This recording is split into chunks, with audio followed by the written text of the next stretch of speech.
Hello, just making one more video tonight.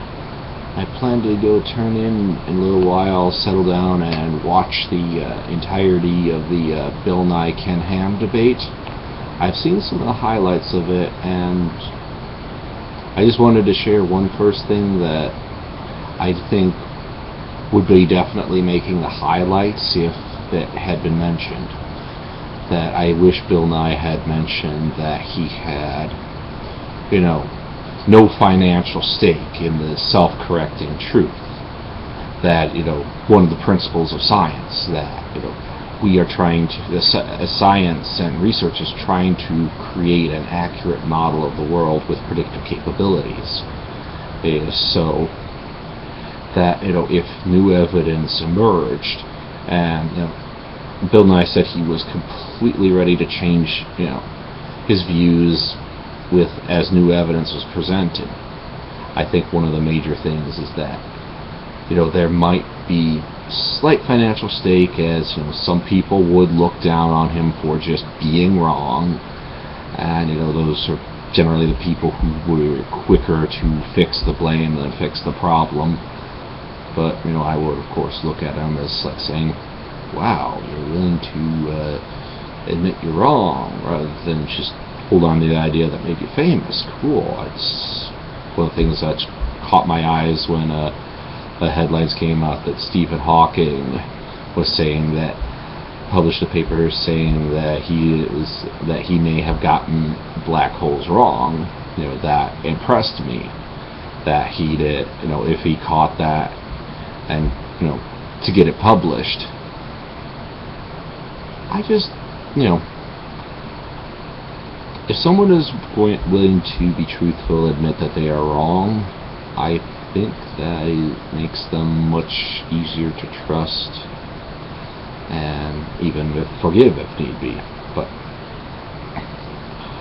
the way this ties back, that Bill Nye being willing to change his view means that you should trust him more.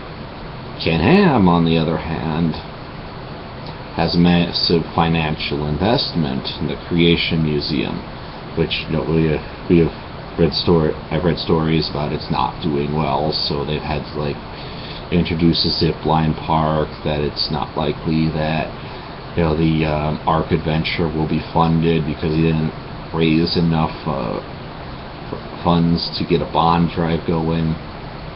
So this was something to try to make some money for this, but it ties in for the fact that he is hugely incentivized to not change his beliefs, because he would then be stuck with a beached whale that is the Creation Museum. If he admits that creationism does not mesh with the facts, and that the facts do not have to mesh with creationism, as many religious people seem to hold that fact, he is then, now what's he going to do with the Creation Museum?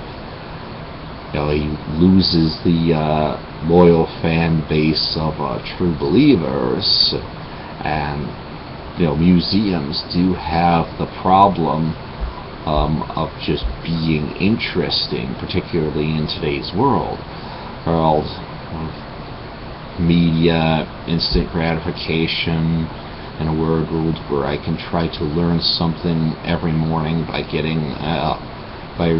randomly hitting the random button on Wikipedia to read an article every day to try to broaden myself. An actual physical location of knowledge is having to fight for attendance. So he knows that if he admits he's wrong, he loses a lot of money. Versus with Bill Nye admits he's wrong, hey, it's science, and part of the process of science is actually putting forth data and conclusions.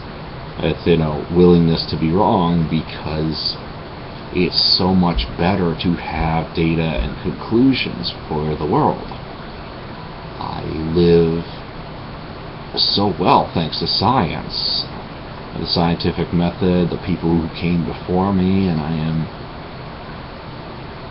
I try to make sure that I'm always conscientious of that fact, because I think it also helps me be more conscientious of other people and build a better world. So that rambling video aside, I think I might call it a night and ready to go to watch that. But if something else strikes me in the meantime while I'm making videos, I'll make that video. Otherwise, good night.